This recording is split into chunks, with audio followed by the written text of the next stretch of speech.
All right. Well, you know what? Oh, cans typically end up gone in a day. Well, because they're so convenient, right?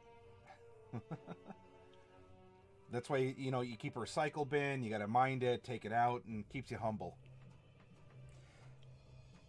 So we had our third night of a giveaway. Echo, hey, so Echo knows. Echo knows. We had our third night of a giveaway. So congrats to the winners for all that stuff. You know how appreciative I am of all of you who stop by and make this channel what it is, and it's my way, to give back, and continue to. I want to make sure that we're doing things together, right? And I'm not just giving away stuff to buy your viewership, because I don't feel like I have to do that.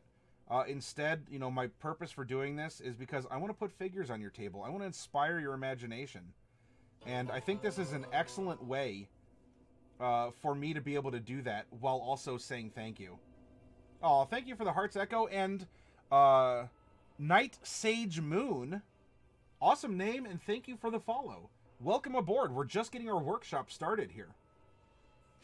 Now, to catch you all up on what did we do last night, just in case you weren't here? Well, I'll tell you.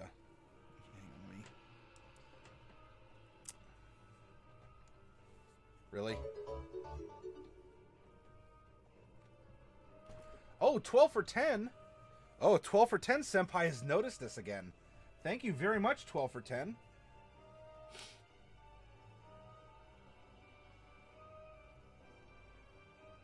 Looking forward to seeing the adventure. Well, Knight,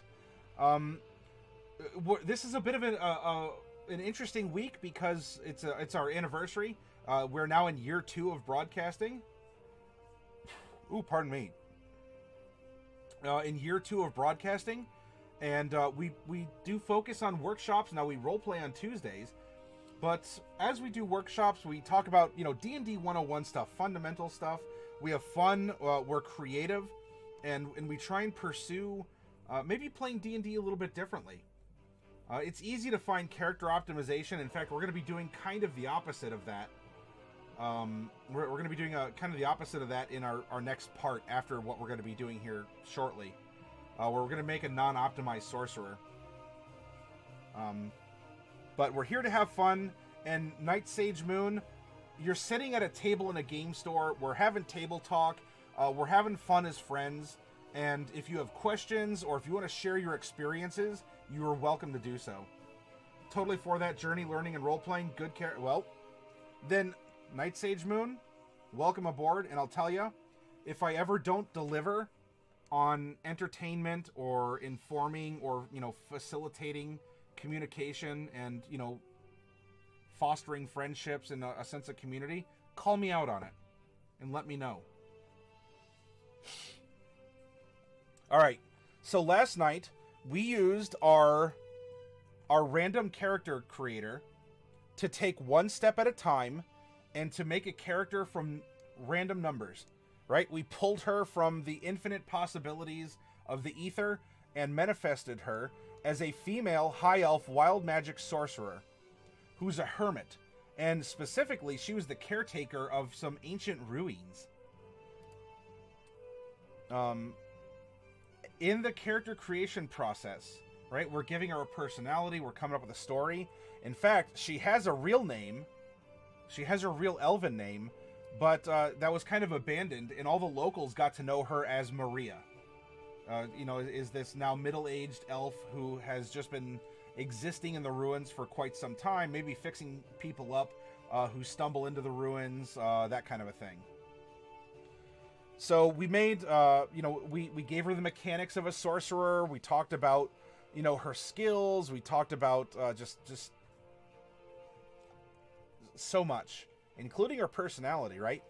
I'm working on a grand philosophical theory and love sharing my ideas.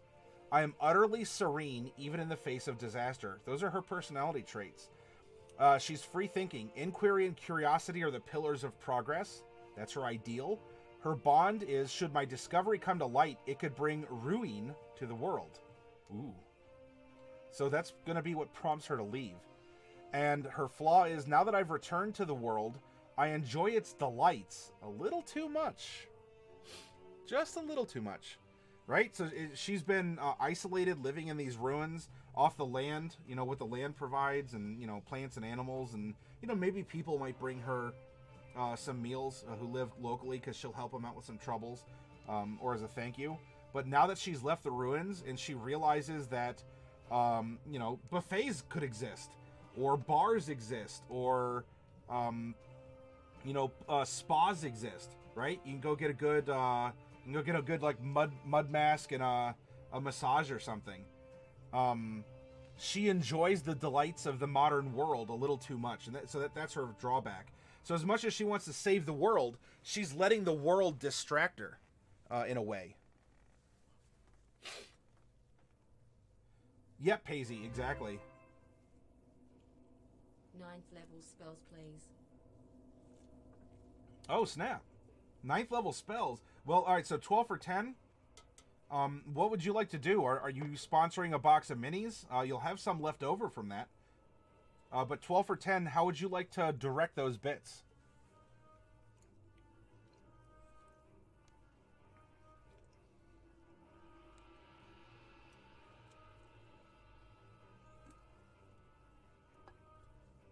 Put them in my pocket?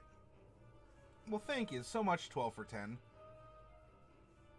I sincerely appreciate that, and I'm happy that the content that we produce here is worth not just your eyeballs and your ears, but your time, and that you are willing to part with a little bit of money out of your wallet to keep things going.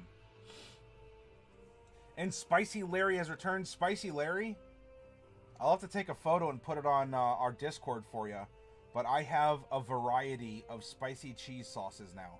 There was a weekend sale at Kroger, which is a local supermarket here, or a grocery store if you prefer. Thinking of you, bud. Night Sage Moon, okay, totally glad I subscribed. Character depth is already evident. Yeah, so because we take our time in creating the character, and we discuss it, we talk about it. As Paisy was saying, Paisy threw out a really interesting idea. As Paisy, if you want to recap that as well, for everyone here, please do so. Spicy cheese. Yes, Echo. All the spicy cheese.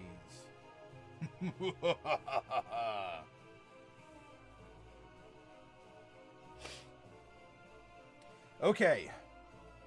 So, we actually gave our character. We can think about... or, you know, we can presume that she's going to make certain decisions because of what she's been through, what she's gone through, who she is, why she is the way she is. And now the point that I want to make is when you have particularly a spellcaster, not as much with paladins, druids, and clerics, though you can get a photograph of their current state. But if you want to see a diary of who these people are and where they've been, look no further than the spell list. As the character grows and acquires new spells... Pardon me. Sorry. Soda. I'm rude. As the character gets new spells, then... those spells are a reflection of the things that she's going through, right? She's adapting to her environment. She needs to answer a certain call. And the course that I want to take here, and you can see that I wrote down the level at which she gets these spells.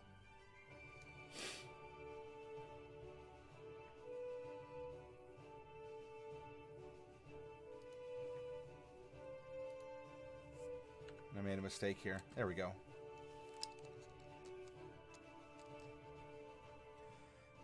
So Paisy was saying, I was thinking as a hermit character that she is the last member of a well-known family. A rival family killed her people and took over her land, covering up all proof, except the last material witness. Having escaped as a child, she knows nothing of this. Allowed the DM to have the NPCs notice her in different places and potentially have someone try to assassinate her. And you bring up the very good point that, you know what? Ideals, bonds, and flaws are excellent content for DMs.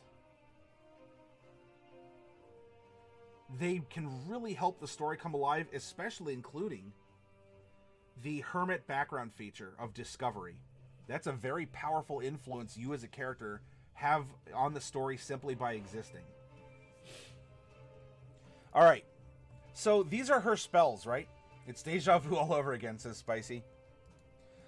At level 1, by virtue of being a high elf, she gets to learn a cantrip. So like, this is baby's first spell. High elves are educated. High elves are kind of innately magical, or at least they're more prone to practice magic because they're studious and disciplined. And so the very first spell that she will get is a cantrip, because she was raised in a high elf culture. So kind of going with what Paisley was talking about, this would have been the spell that her parents taught her when she was a kid. So what I want to do is I want to craft her story. Let's craft her adventure one spell at a time. So here we have a very young, she's not even Marie at this point. We have a very young Alaket Flemeth. According to Paisley, she's in a rather well-to-do family, owns a lot of land. And let's go to the wizard. Now, she's a sorcerer, but the high elf gets a cantrip off the wizard spell list.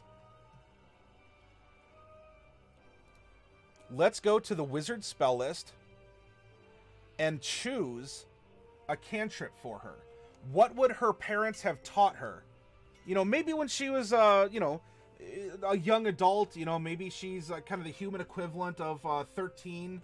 So, it's kind of like a bat mitzvah or oh,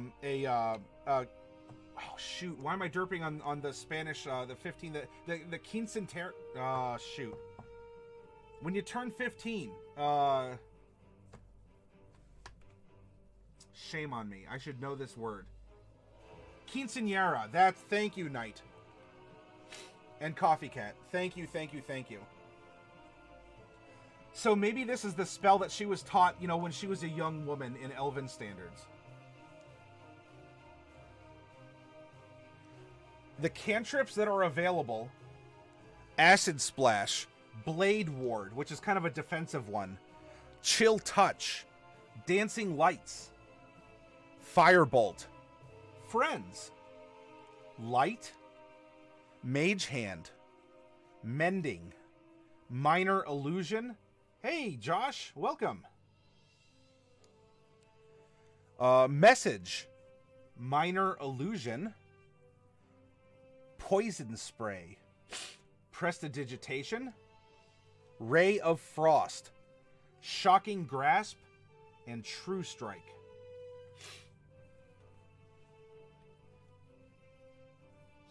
We know how she's ended up by taking a peek at her spell sheet above. We're going back in time. Let's see. How old is she? She's 300 something. Oh, 432. All right, so we're going back about 350, 400 years. She is just, she's a young, affluent high elf growing up.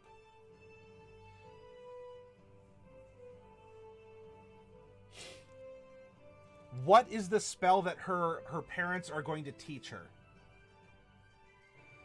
Josh just finished a session tonight, had an interesting talk with one of my players after. So Josh, what was the conversation about? Enlighten us. I love hearing what happens at the tabletop. Spicy Larry says, I like Message or Dancing Lights. Knight says, as a dad, protection would be good, but that Dancing Lights would appeal to the senses at a party. Dancing Lights might be able to be used as a distraction also, because the lights can take on a vaguely humanoid shape that you can sort of like move around and cause a distraction. Not mechanically, but in roleplay, in how you use the Dancing Lights. Spicy Larry, so what makes you attracted to Message or well, I mean, there's Dancing Lights. So I actually am seeing 2 for Dancing Lights.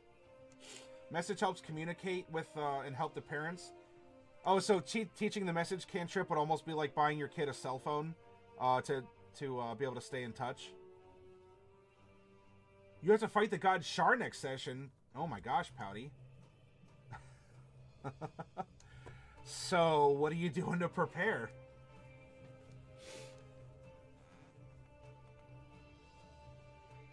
Knight, you like message? Okay. Knight, you support that idea? Why don't we give her message?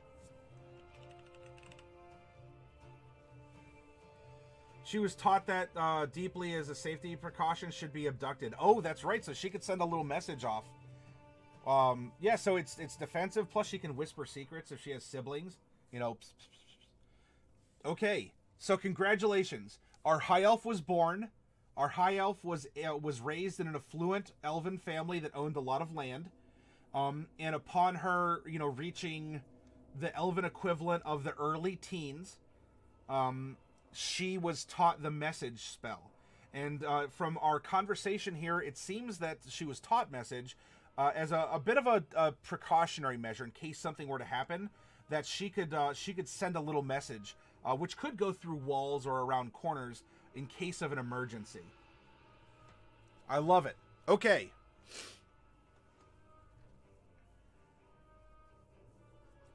What happens when she uses it after possibly being attacked by an assassin? Yes, there's a lot of plot potential. In fact, Knight, we're going to be telling... we're almost going to be creating a single-player campaign or an adventure, which can happen in D&D. You can have one PC and one DM tell a story. Have a fading away. Oh, no. Well, 12 for 10. Thank you very much for those bits. And you know, 12 for 10, thank you. And for those of you who are donating bits earlier during the raffle, whether it's 1 bit or it's 1,500, every bit is appreciated because you don't have to part with them, and yet you choose to do so here, and I respect that, and I want to make sure that what we're doing here is always worth 1 bit or more. All right. The adventure begins, and she's a young lady.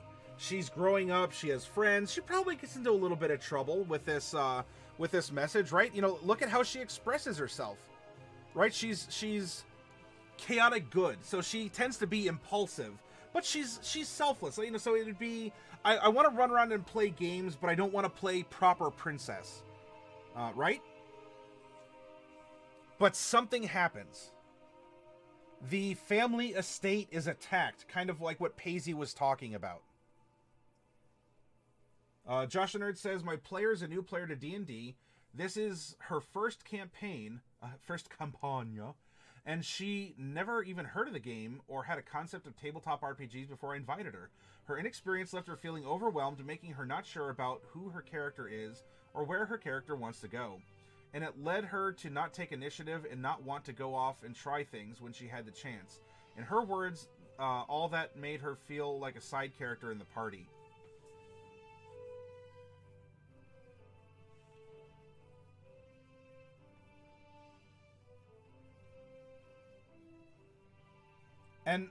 And so it sounds like it was a very reflective, a good deep talk with that. After that conversation, if there's more, then don't let me cut you off, Josh. Though, did that help assuage the concerns of your new player? Katie Sue is raiding, and so Doomfish and Katie Sue are here. Welcome, and to the 4 others, I presume, right? Raiding with a party of 6. Welcome to all of you. We're just doing. It was a tense session. Well, hey, if you want to provide some little blurbs and summary, what we're doing is we've made a sorcerer character last night, and unfortunately, y'all missed the raffle tonight. We're gonna have one tomorrow night, by the way. But using her spell list, we are going to be forming the storyline for a 1-player adventure.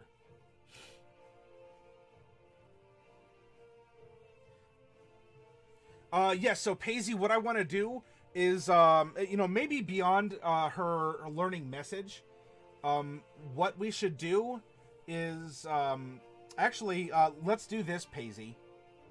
Let's do this. I will roll a d6. And we'll find out. We'll find out when she leaves the ruins.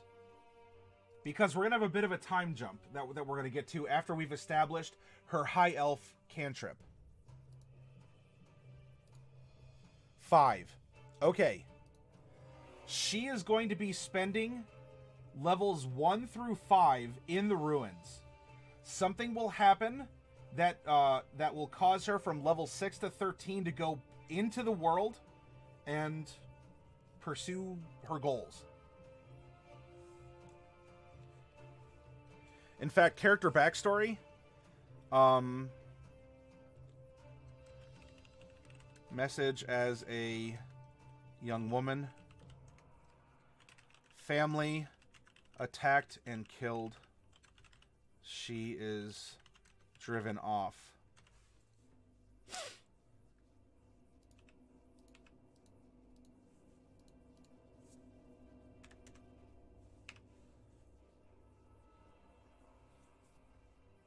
Lurking? Hey, lurk away. It's thank you for stopping by even while you're planning.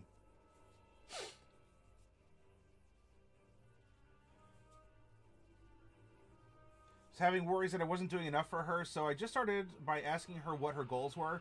When she said she didn't know what her goals were, or could be, I started asking her about her backstory and a more experienced player, and I assisted with her filling it out. Now I know I can give her plot moments that can make her feel equally as important. Thank you. Communication! Communication! Josh, that's an excellent example. For me, that says the spells she learned from 1 to 5 are more innate or primal since she has to teach herself. Yes, exactly, Paisley. And what that's going to do in a storytelling fashion is that's going to tell us about the ruins. Formative years. I always thought a sorcerer in a library might be a powerful knowledge-building experience, time, books, and knowledge. GM Vault minis that don't have a price next to them in our orphanage are a base of $3. What is communication, says Diadems. Now, Knight. I mean, sorcerers can certainly study in a library, though to sorcerers, their magic is innate. Think of them like mutants, like X-Men. Their magic is their superpower. It just comes from them. The magic is an extension of them. Whereas wizards have to kind of like conjure it and pull it from the ether or whatever the power source is and manipulate it through incantations and sacred or in geometry or whatever, and then express it. So now, right, her family is attacked and killed. She is driven off, and the usurpers take control of the family lands. Presuming nobody survived to impugn them. Did I spell it correctly?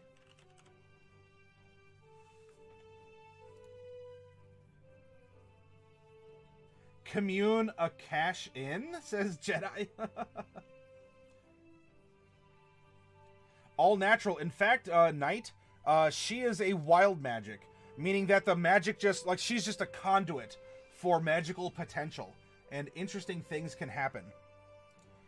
Alright, so, flees and eventually stumbles across old ruins in her banishment. The ruins end up slowly awakening a power inside her, or the exposure to the ruins for a long time, because she's like, remember, she's like a 30-year-old little elf girl or whatever. If she's hanging out there for a while, then like whatever magical radiation could suffuse her, right? We're talking mutants in Marvel. It would be like gamma radiation to the Fantastic Four or to the Hulk or whatever. Hey, Pouty Lips. Well, thank you so much for that. Do you want to put that on your account? Credits? All right. Pouty Lips is going to be floating credits, and 12 for 10 cents. The new stream boss takes a hit.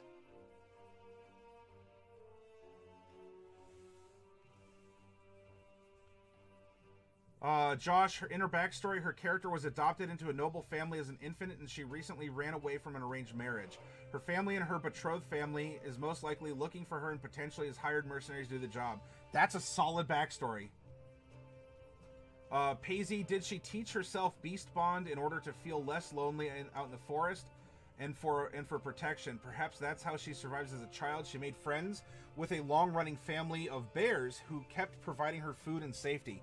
All right, so this is what we're in now. Like, she goes on this banishment, and so whether, you know, the ruins awaken her spark inside of her, or she's exposed to whatever this old ruin radiation is that makes her magical.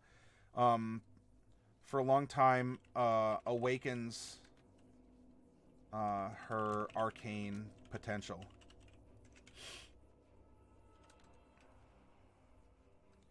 She uses the magic to survive.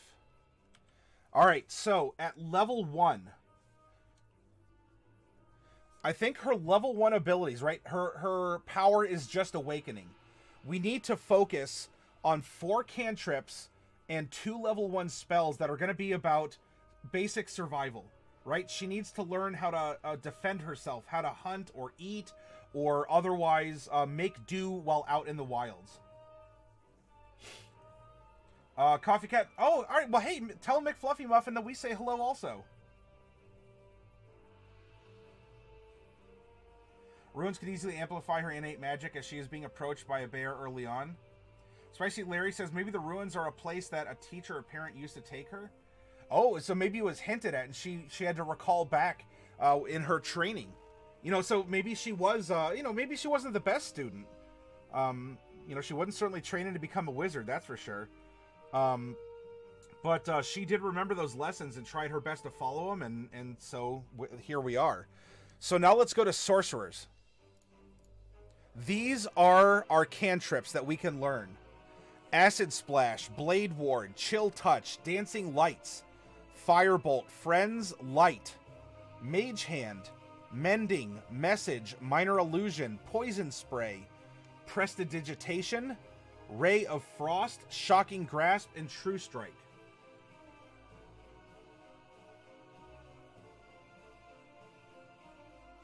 Yeah, so Paisley, maybe she was taking, like, there's no record of it in the family, like, deeds or whatever, or wills, because they wanted to keep it secret, and so it was only passed on here, but when everyone died, there was no trace that could have been brought back by the attacking family. GM Vault thinks Light, Mage Hand, and Shocking Grasp. Well, we are going to get 4 cantrips that I want to reflect her first formative years of learning, of having her magic awaken. You know, so like her first year could have been 1 cantrip. After 3 years, she could have learned a 2nd cantrip. 4 years could have been, you see how this is building, and she's slowly learning more and more over time. So what could help her survive and live or hide or hunt or defend herself or attack while she's in these ruins and kind of growing up, right? If she's this pampered equivalent of like a 13-year-old, 15-year-old girl who's now been forced out of her home because of situations like this, how is she going to get by? Right? And so we have, whatever, we'll just say like year 1, cantrip 1.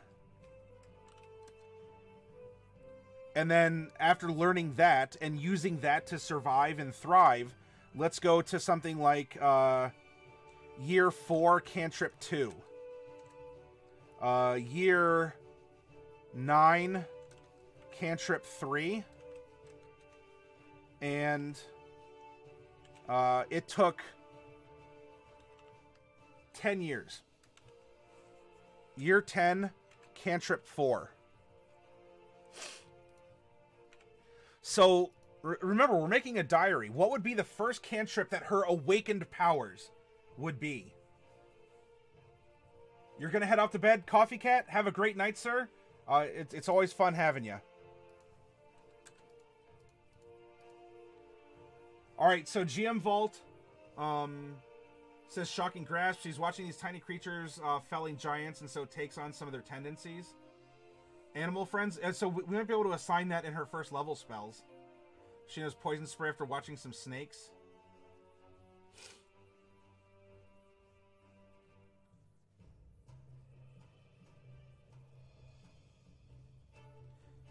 Okay, so we can give her poison spray that could mimic nature, or we can give her shocking grasp as kind of like a self-defense, like a taser, in case something were to happen. I guess she could hunt with it if she really needed to.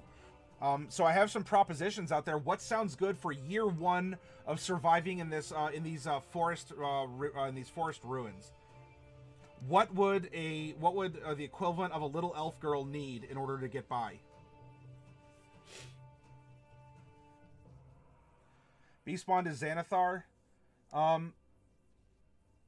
So I don't mind putting something like that there. I do want to try and keep it to the core rulebooks, though. I think it's a solid suggestion, Paisy. But for what we're doing, if we were to stick with the player's handbook, what might you suggest otherwise?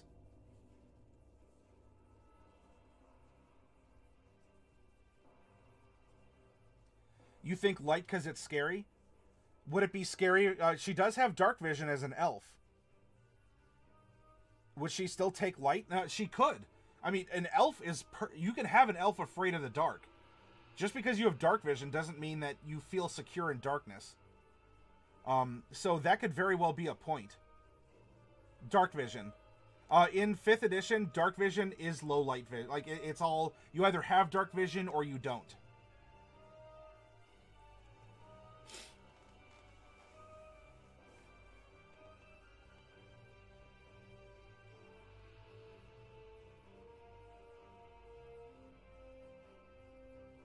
Okay.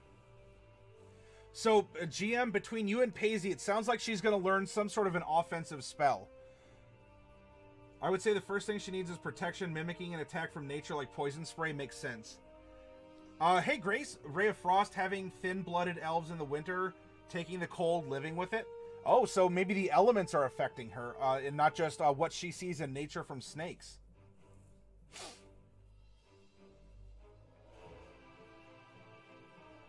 Shocking Grasp or something like a ray from a distance. So that could be Ray of Frost.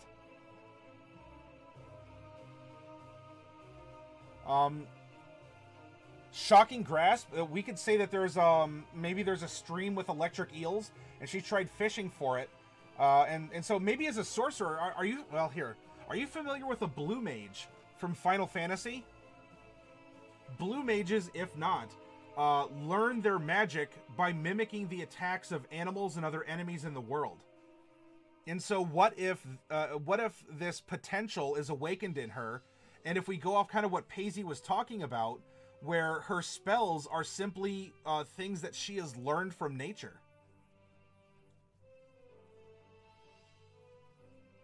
Hey, Dark Wolf, welcome. And so, you know, if she were to take... hey, King, welcome. If she were to take Shocking Grasp, maybe she tried fishing in the local stream and got zapped by an electric eel, and that taught her Shocking Grasp. Well, yeah, you have to be hit by him. That's... yeah, Paisy. So, I'm hearing Poison Spray that she might have learned from a snake, or Shocking Grasp, or Ray of Frost that Grace of Darkness threw out there that she learned by channeling the cold that she was exposed to. That could still fit in that sort of theme.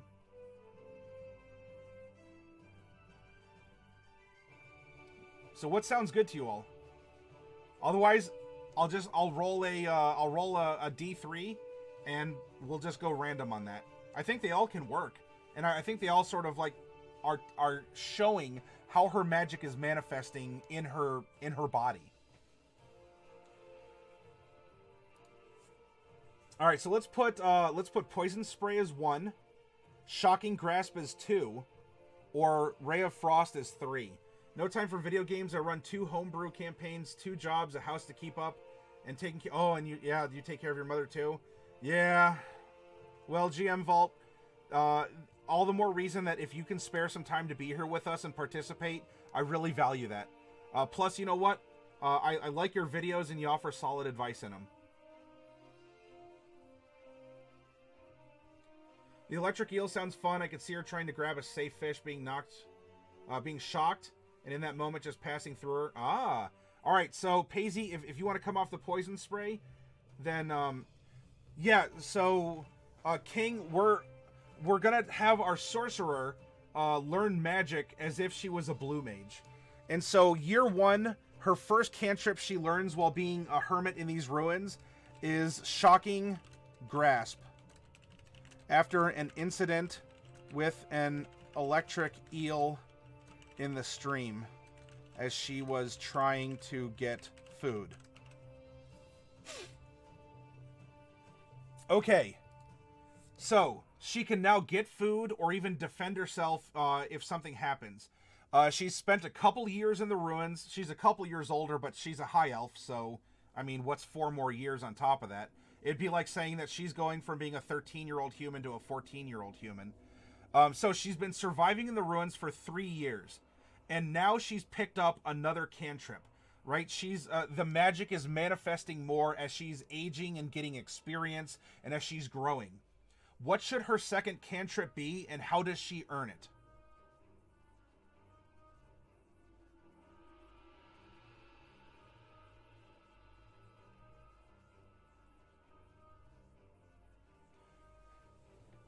If you were surviving in the wild, you know, so you're a young, well, you're not so spoiled now, but you know, your whole family was killed in front of you and you're driven off to the to ruins.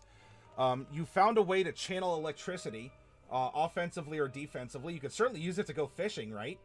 Just kind of put your hands in the water and...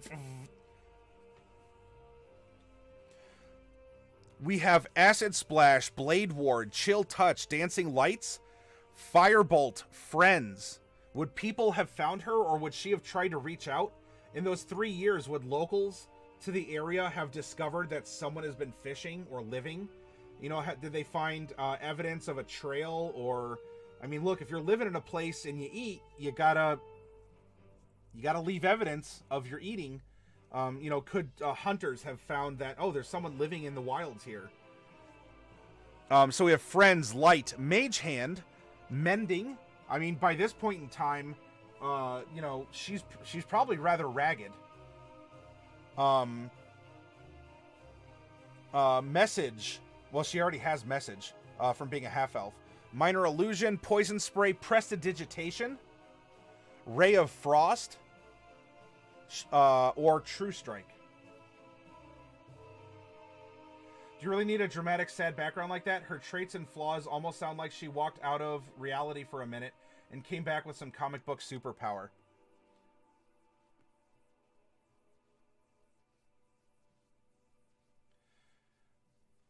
Well, she, as we find her, as we've generated her at level 13, this was her background. So now we're kind of going back even before then, King, and we're trying to get her to that point, and then take her from the ruins on an adventure, on like a one-player adventure.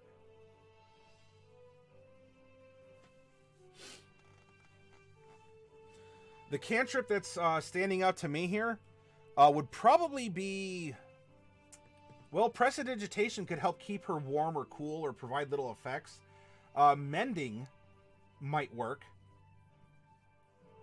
Mending might work because, look, her original clothes are probably gone, or she removed them and is kind of going au naturel, or is, you know, wearing, you know, something equivalent to a fig leaf. Unless she's already contacted the locals and they've given her clothes. But to maintain the things she has, you know, like her primitive spear, or, you know, look at her weapon training, right? Daggers, and, well, I guess she doesn't get a spear. Oh, she did get, you know what? She maybe ran away with a longsword or a bow because she was trained by her parents. But to keep this stuff up, right? To maintain it. Maybe she spent time concentrating over it. She was very sad that her longsword was rusting. And so that channeled energy. Maybe that was how she got mending. But if you have a different suggestion, let me know. Mending makes a lot of sense to me. Without knowing where a town was to steal supplies, she could never fix them.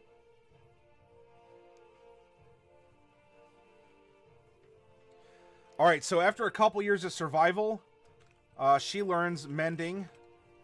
After the desire to restore what she had, and keep new that which she made or acquired grew strong.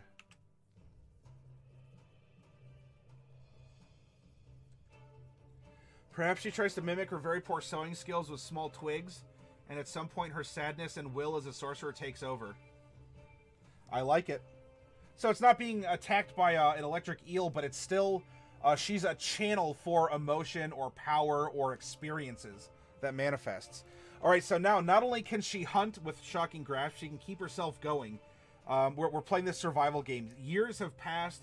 She's survived on these 2 cantrips, and now it's time for her to learn another cantrip. What should we give her next? Maybe friends. After 9 years, maybe she's been able to influence people to trade with them, or to at least consider her not hostile, so that they just see her as kind of a wild child living in the ruins. So that maybe they don't report her to the local town because it's been taken over by the family that killed hers. So speak with animals. We're not quite there yet. We're looking at cantrips at first, GM Vault. Magic things can happen when you're sitting in a destroyed magical location, basically sitting on a summoning circle for a decade without realizing. Yeah, so she's sitting in gamma radiation and she's getting fantastic 4 powers. Calm animals is not, well, if it exists, it's not in the core rulebook, GM Vault. Actually, here, let me make this larger.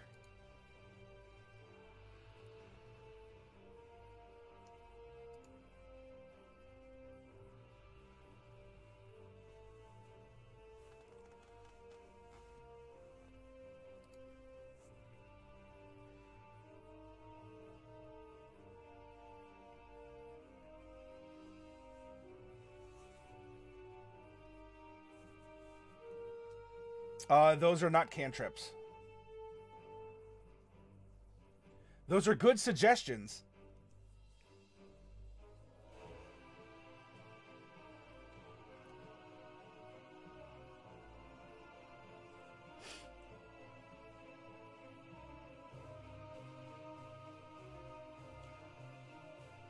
What? So, Dark Wolf, we're looking at sorcerer cantrips right now. She's been surviving in the ruins. This is year 9 of her living in the wilds. So friends might work. It's not calm emotions, but it's a way for her to interact with people that either discover her or, you know, come by and trade or leave an offering to the wild child, high elf that lives in the ruins. Does that work? Do you all like that as a recommendation?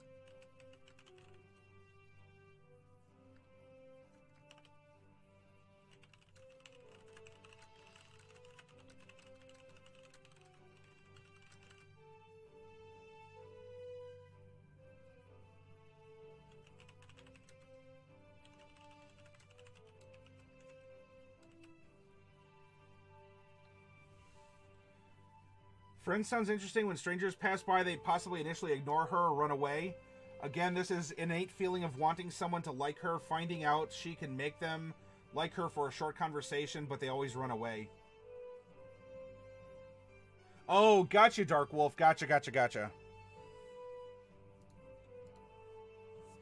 Alright, so now, year 10, she can attack and defend herself.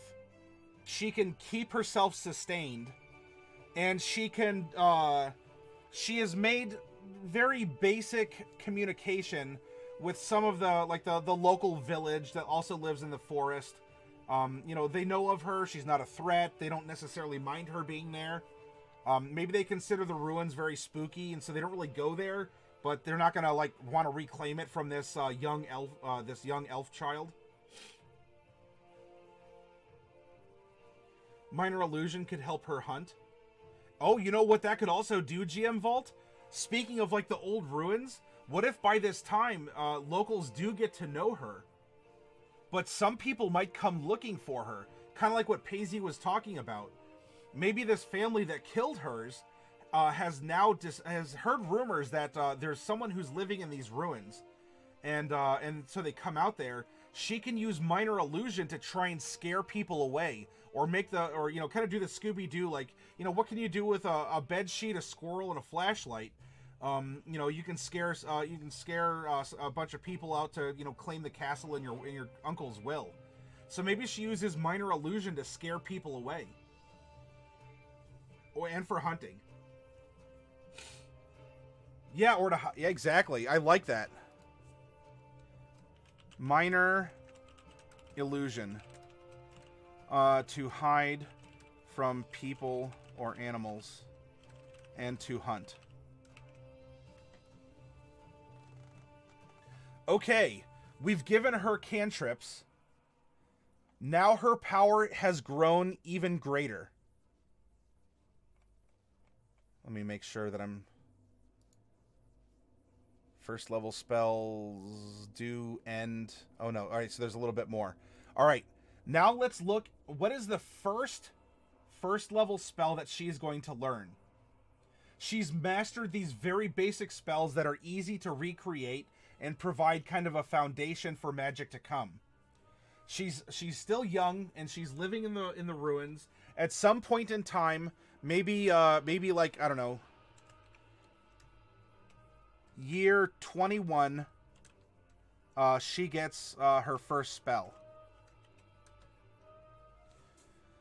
Sorcerer first level spells are Burning Hands, Charm Person, Chromatic Orb, Color Spray, Comprehend Languages, Detect Magic, Disguise Self, Expeditious Retreat, False Life, Featherfall, Fog Cloud, Jump, Mage Armor, Magic Missile, Ray of Sickness, Shield, Silent Image, Sleep, Thunderwave, or Witch Bolt. A part of me wants to give her either shield or mage armor, probably mage armor, as a way to help her be more defensive, or even go on the offense, like to track and hunt, or to kind of go out of her way to explore a little bit more. Shield can also work, and I think either of these can work in this sort of blue mage scenario that we're building. You're thinking that she learns Detect Magic first? She probably learned it accidentally over time, like the cantrips. Ah, so maybe by being exposed to this magical ruin, it's making her sensitive to magic elsewhere? That can work.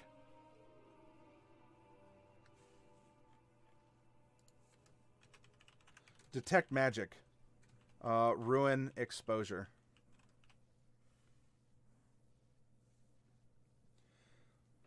Now she's aware of the magical world that's around her, and she can explore it more and more. And as she does, what is the second first level spell that you think that she could learn?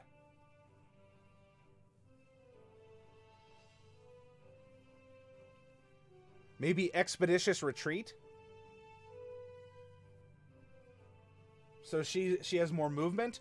Would she take another offensive spell to try and defend herself? Would she take Disguise Self to try and appear differently?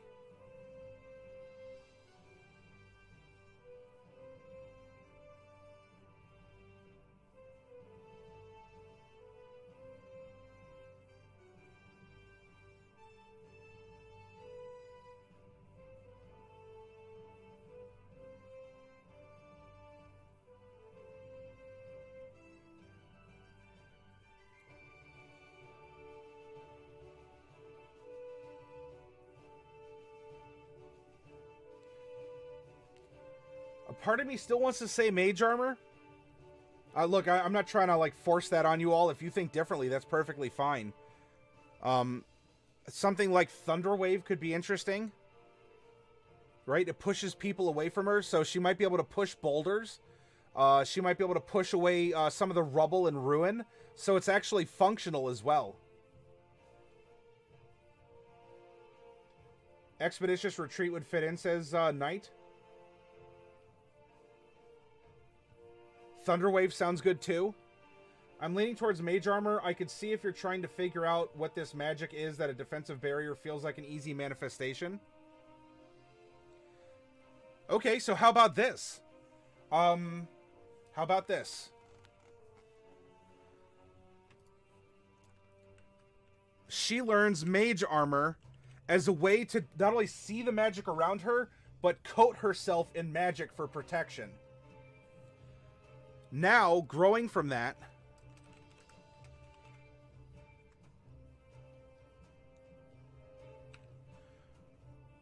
we have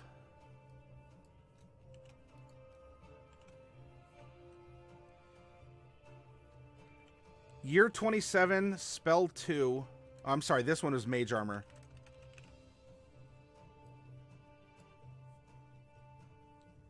This was Detect Magic. Now, congratulations, she's level 2. And you know what will happen? What will be that I've broken out of all this budding time learning magic? When she discovers more ruins, and she might be able to do that with Thunderwave. Right? She can maybe like push away debris. And so she finds more things to read. She uncovers more ritual circles and patterns. She learns more. Camouflage engaged, yes, diadems. Exactly, Knight. Exactly. So now she can go deeper into the ruins. So she's a hermit, but she's not necessarily the caretaker of the ruins just yet, because she hasn't really fully explored them. Yeah, so she takes the mage armor and she... Ugh! And that can then... Because she's not a very strong person, but the magic is her strength.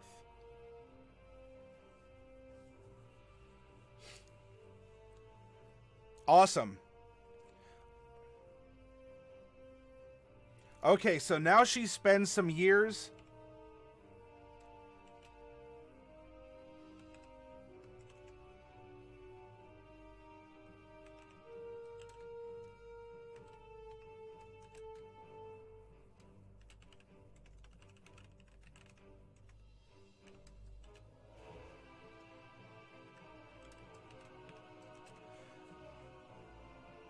And she levels up. What does she find and what spell does she get by exploring the ruins? Let's look at second level spells. Alter Self, Blindness, Deafness, Blur, Cloud of Daggers, Crown of Madness, Darkness, Dark Vision, Detect Thoughts, Enhance Ability, Enlarge, Reduce, Gust of Wind, Hold Person, Invisibility, Knock, Levitate, Mirror Image, Misty Step, Phantasmal Force, Scorching Ray, See Invisibility, Shatter, Spider Climb, Suggestion, or Web. Going deeper into the ruins could be interesting. Now that she has conscious access to magic, are the doors opening the ruins? Maybe. Maybe not. Misty Step could be good. What about Enlarge or Reduce? What if she has to shrink herself to get through different gaps or different rooms? It'd be kind of like acquiring the Morph Ball in Metroid.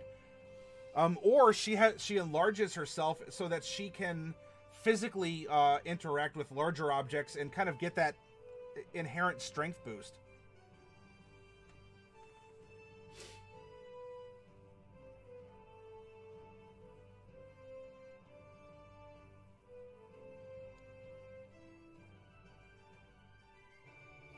Because don't forget, at second level, like remember our class milestones. That's where we get our sorcery points. And then at third level, this is where she learns meta magic. So what she's exploring in the ruins are going to be what opens up her meta magic. Now the first ones we chose, and we can always go back and change it, but are distance spell and extended spell. So she can have a longer range, even on a touch spell with her spells. An extended spell means things like Mage Armor will last longer, or things like Enlarge Reduce can last longer. Because she needs it to, right? She's still effectively alone. And she's the only one exploring these ruins. You know, if the roof collapses and traps her leg, no one's coming to rescue her. It's also where she got that herbalism kit training from being a hermit.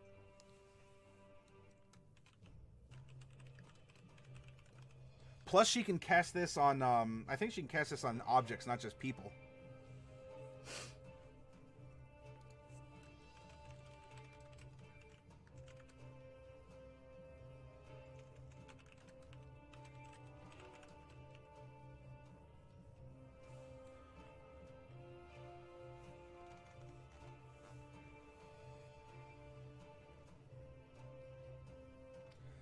If the ruins or pre-ruins was the place she was going to learn magic, are there destroyed remnants of training tools down there?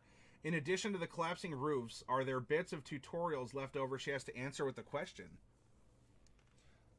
Possibly. Maybe she has to develop a spell that answers a question or a riddle of some kind. You know, it could be...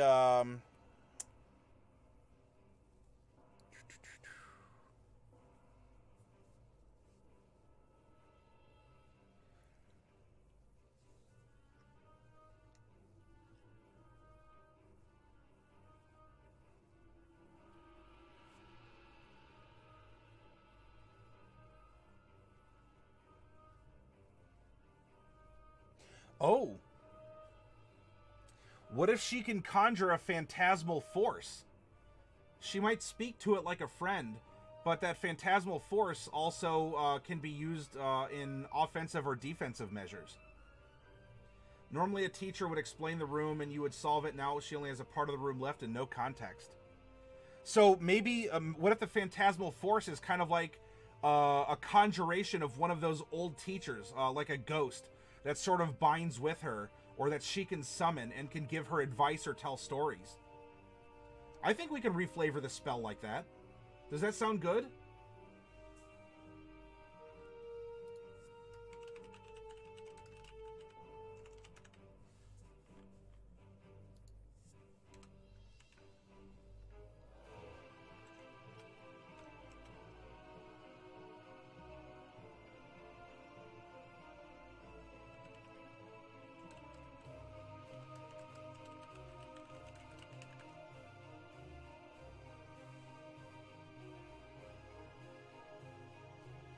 Yeah, this is her mind piecing together bits and pieces.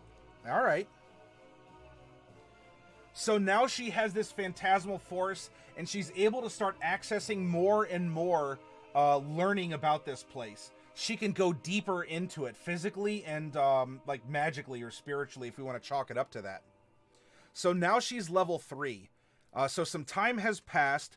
And in fact, let's put kind of a bigger time jump. We're going to put this at year 99. For spell number 6. She has access to 3rd level spells now. Blink, Clairvoyance, Counterspell. That could be an interesting one. Daylight, Dispel Magic, Fear, Fireball, Fly, Gaseous Form. That could lead into more places inside the ruins also. Haste, Hypnotic Pattern, Lightning Bolt, Major Image, Protection from Energy, Sleet Storm, Slow, Stinking Cloud, Tongues, Water Breathing, and Water Walk. I hope you have fun with it, Victor. And also, welcome. This is an idea for later, but when she leaves with the player party at this game start, she leaves a working ruin for the rival family to find and realize. Okay, yeah, we can include that note.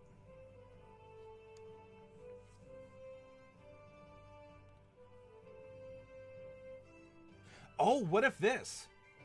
Right? If she's studying magic, that could include anti-magic. So what about, I think something like, what if Dispel Magic is one of the spells that she learns? Right? So not only does magic come into existence, she's learning from the ruins and this phantasmal force teacher that magic can also be suppressed. Or if you want to go counterspell instead of dispel magic, that can work as well.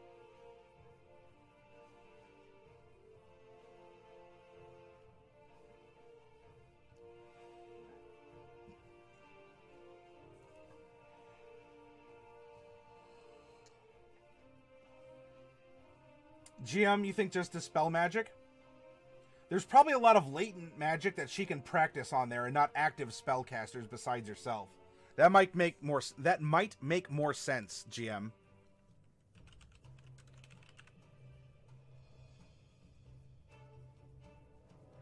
Dispel's a bit more passive. Well, it is more passive, but there's probably a lot of latent magic laying around the ruins.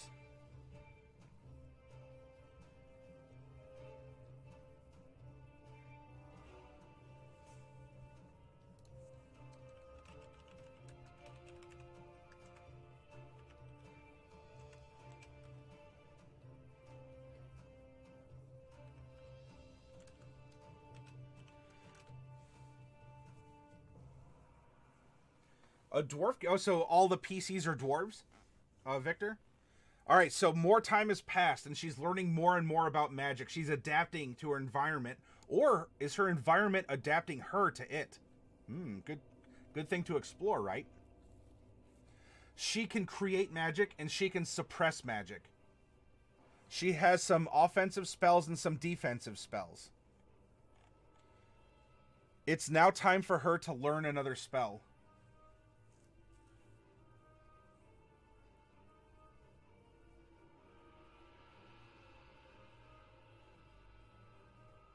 Oh, that would be clever, Paisley.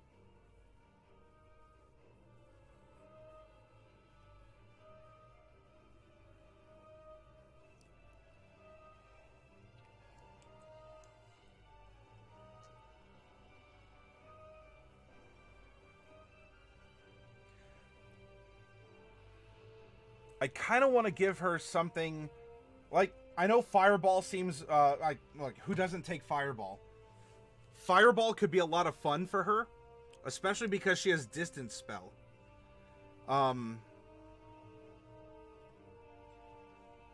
Lightning Bolt could be a lot of fun, especially because she knows Thunder Wave, and she also knows Shocking Grasp. Well, I guess so, more off Shocking Grasp. So what if it's showing that her magic is also mutating, and so while she can still Shocking Grasp, now she can cast Thunder or Lightning Bolt also.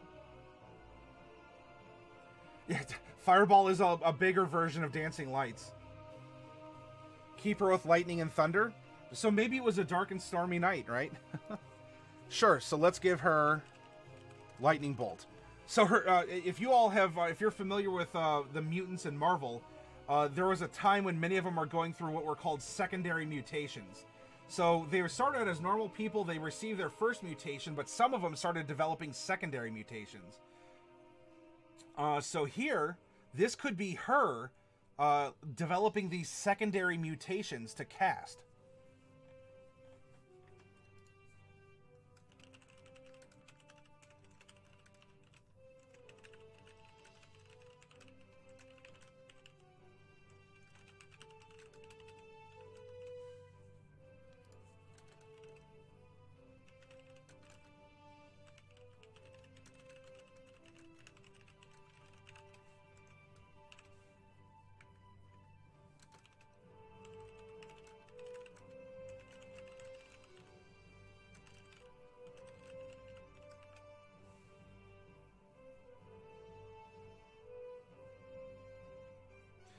All right, now she's discovered that she has the ability to adapt her magic even more, right? She's now level 7. She's been surviving in the ruins, exploring them. She's been trading with the locals who probably know her more and more as she's become more confident in what's happening.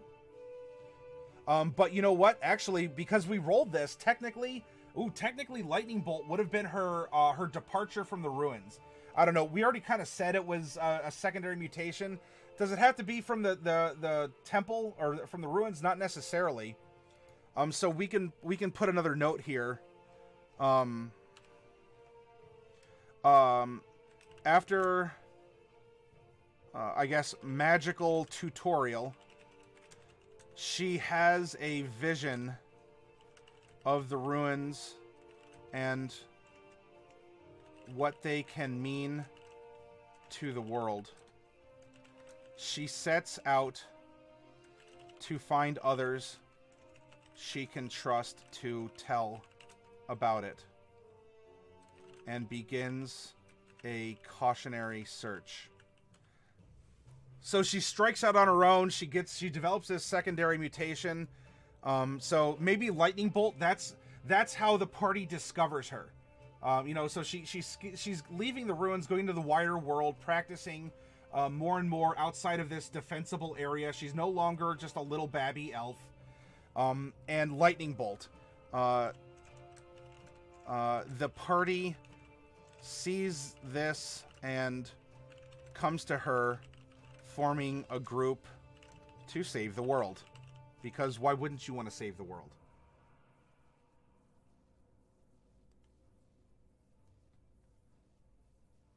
Yeah, Pathfinder has a ton of splat books for it, so you might want to just start very simple and stick to the core rulebook.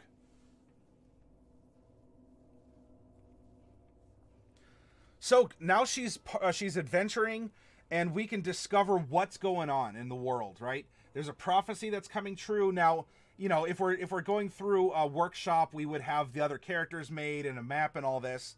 But we can take this in a direction. Ultimately, we know that this is going to come to the downfall of this family that killed hers.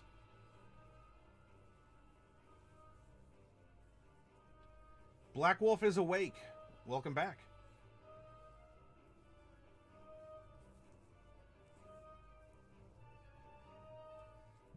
I like it, Paisy.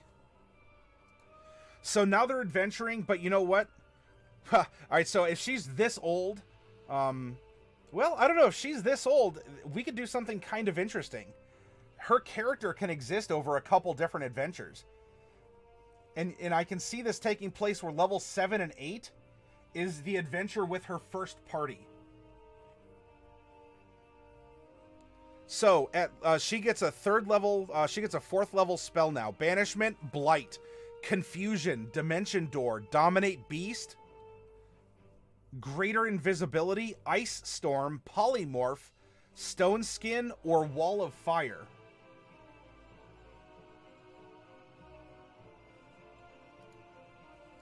So let's have her level 4 spells be indicative of the adventure she goes on. Like the first arc of the adventure.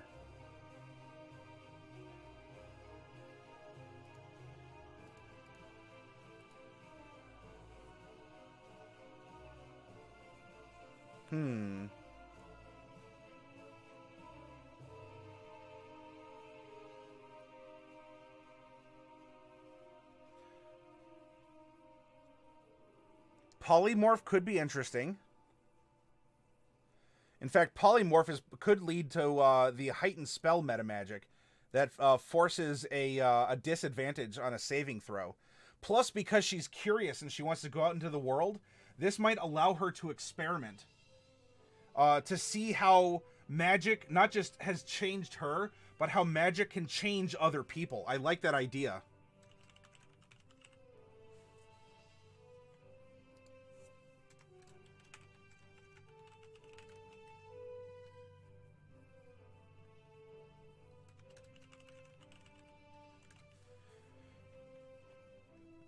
And let's see, another 4th level spell.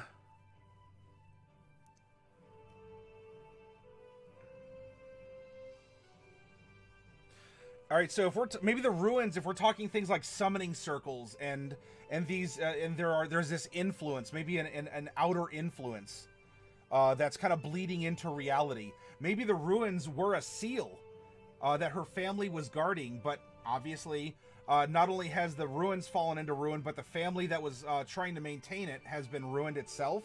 So what if the magic that was flowing through her from the temple gave her the power of banishment? So that any sort of outsiders, demons, devils, celestials, and the like, she can banish back from whence they came. And that could be it too, right? She spent her young years as a young little perky-eared high elf, king. Now, come on now. And so she could actually now be an animal if she wanted to. She could experience life like that, or she could just see that she sees what magic can do to her, and how she can have magic flow through her and change other people as well. And so Adventure 1 will revolve around the nature of magic and ultimately the implementation of banishment in order to finish that story arc.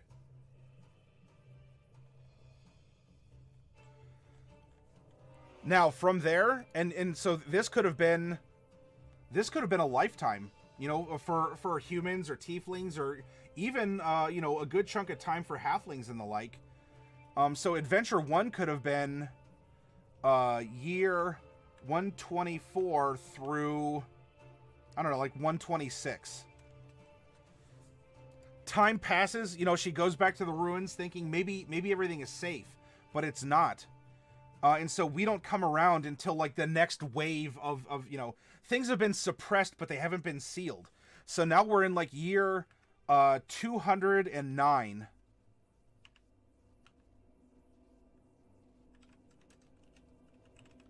Adventure 2.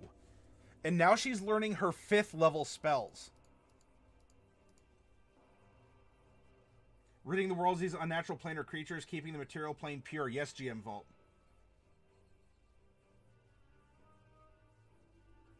Yeah, oh yeah, banishment would be like the secondary mutation for dispel magic, wouldn't it? I like that. I like that, Paisy. Alright, level 5 spells. Animate objects. Cloud kill. Cone of cold. Creation. Dominate person. Hold monster. Insect plague. Seeming. Telekinesis. Teleportation circle. And wall of stone. Black Wolf, tonight I gave away a box of Dragon Heist. I gave away these spell effects, Arcane and Divine Might. And I gave away a pack of these wall segments with Wall of Fire and Wall of Ice. That, of course, you can reflavor as you want.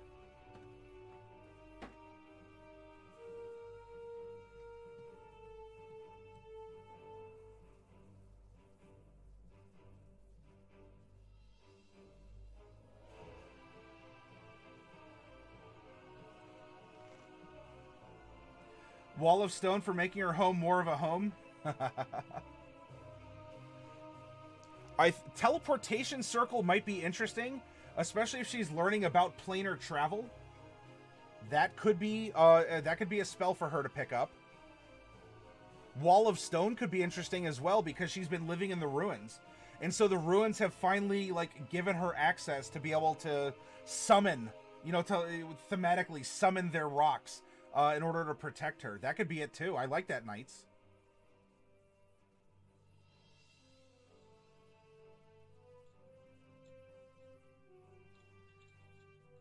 Oh, with a Morning Star? Or unless they're calling that a flail, but... Alright, so how can we take these two spells? Let's take Teleportation Circle. This is probably how she meets party number 2, or at least new members, because maybe only 1 or 2 of the first party are still alive. But remember, she's an elf. She lives long. Teleportation and Wall of Stone. Exactly, Paisy. So now this adventure...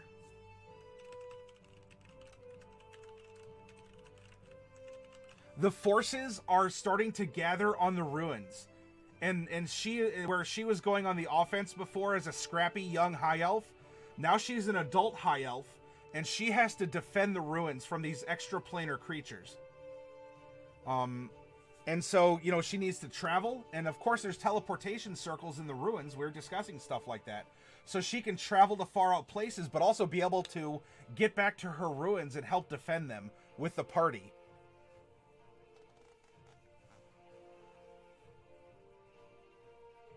Maddie sent you a DM on Discord. Think those can get mailed on Monday. Yeah, GM Vault. I should whatever order you have set. I'll check that on our break. I should be able to get them out to you on Monday. No problem. Josh says, I told my player I was using a modified version of the Circle of 8 in my campaign setting, and at the beginning of the campaign I asked him not to Google the characters. That was months ago, so he forgot and discovered a major plot twist because of it. I know him well enough to know it won't affect how he plays his character. Yeah. Well, see, as a DM, you have to be very careful, Josh, in the things that you tell. Not out of a distrust, but because you could accidentally say something that could influence your characters, your players. Yeah, Paisy, that could be a good introduction. She'll actually go out and save them, right? She's left being an active hermit behind. She still retreats back to the ruins, but now she uses that as her base of operations. And now finally, here we have, so the adventures in the making. Let's see, she's 400 and some. So now we have, we'll have this be like the 1 year war. This is going to be year 367 to year 368. Adventure 3. This is where she gets her 6th level spell. Arcane Gate, that might be the one, but Chain Lightning could be interesting as well. Circle of Death, Disintegrate, Eye Bite, Globe of Invulnerability, Mass Suggestion, Move Earth, that could be a thematic one as well. Sunbeam, and True Seeing. The year of hell, yeah, Paisy.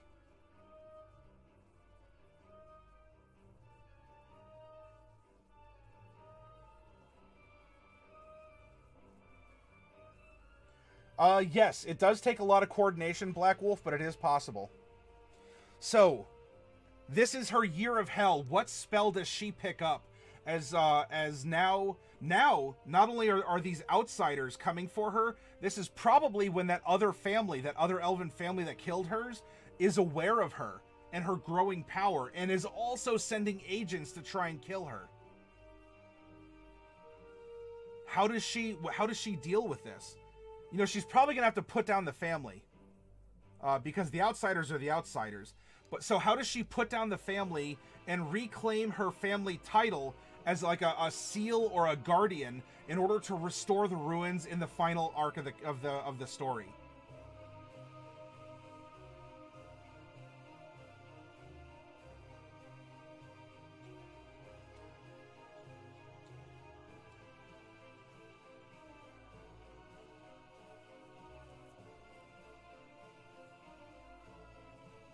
Would it be like Mage Armor getting to turn into Globe of Invulnerability? If it's a year of hell, she might be playing a defensive game for that year, where she has to repel so many different attacks while she tries to get away. Does she pick up Circle of Death? Before, she was being very picky, very selective in the demons she destroyed. As the year of hell goes on, she resorts to the more base magic, the quickest, dirtiest, and yeah. So we could have a personality shift in that case. Can survive anything sent against her.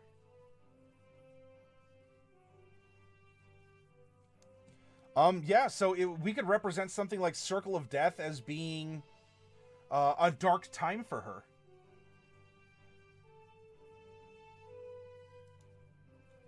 In fact, if she's getting, she's going to go out for a revenge on the family that bested her, killed her parents and her siblings, and even her pet goldfish. The Fiends.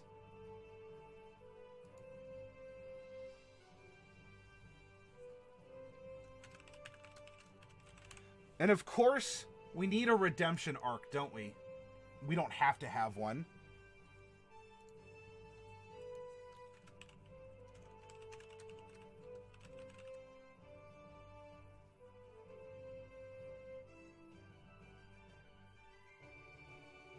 Oh, I like that, Paisy. I like that.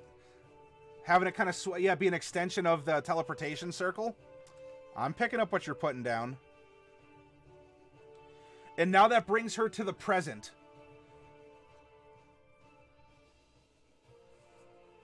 So let's say she was like 30 when she was exiled. And she is 432.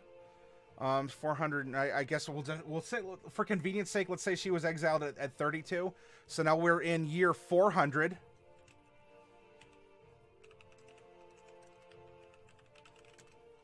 Adventure 4 and 7th level magic. Delayed Blast Fireball. Etherealness. Finger of Death, Firestorm, Plane Shift. Probably the one that we're going to want to look for. Prismatic Spray, Reverse Gravity. That could be a fun one too. Or Teleport. I'm kind of leaning on Plane Shift. Right? Now she, right, the Year of Hell, she endured, she pushed back the demons or whatever, and she defeated that family, and it took her to a dark place, and you know what? She's going to go to that dark place and put those demons down. I think Plane Shift might very well work in this instance.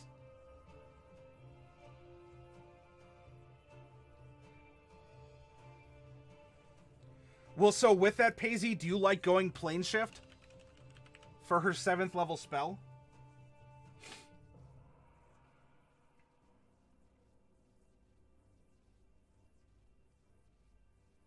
Knight likes it.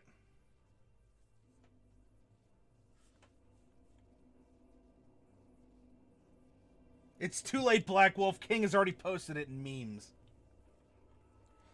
And so, you know what, everyone? Congratulations.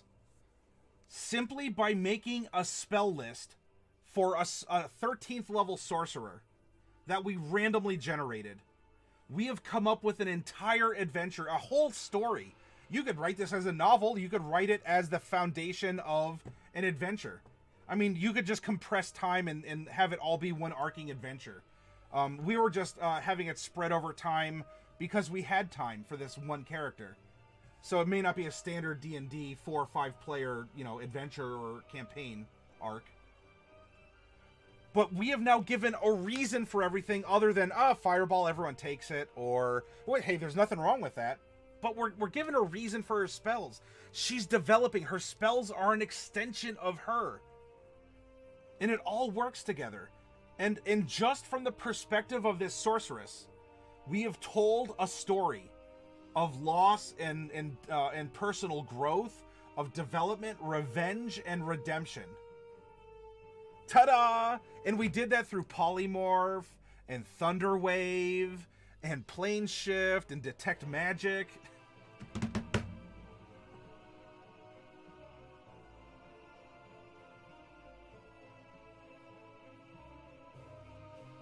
Hey, a very finicky but appropriate prize. In fact, you know what? If the ruin was built atop, like, the gate from that castle, she can destroy the source to keep more demons from coming through. So, if the ruin ever falls into ruin again, it doesn't matter because the first castle was destroyed. There's all kinds of things that we can do. Huzzah, now to the tavern, says Knight. So, Knight, you're new here, and I appreciate that. I think you got a good dose of who we are and what we do on this channel in our workshop mode. Did you enjoy this? As a D&D player, whether you've played for 10 years, 20, or 1, or none, were you able to follow along? Were you able to get into this? Or did you feel invested in the time it took for us to tell this story?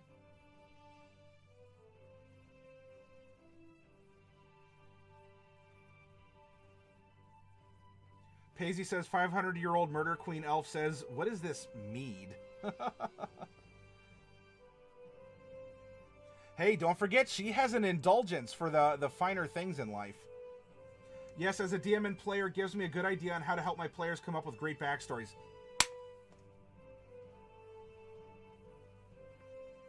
Good. I'm glad. Thank you. All right. Everyone, let's take a 10-minute break. Refresh yourselves. Do what you gotta do. And when we come back, let's build a non-optimal sorcerer. XCat gave us a little bit of a challenge. Like, what? You want to go, like, with a low charisma sorcerer? Yeah, let's build a low charisma sorcerer. Huh? Let's do it. 10 minutes, everyone.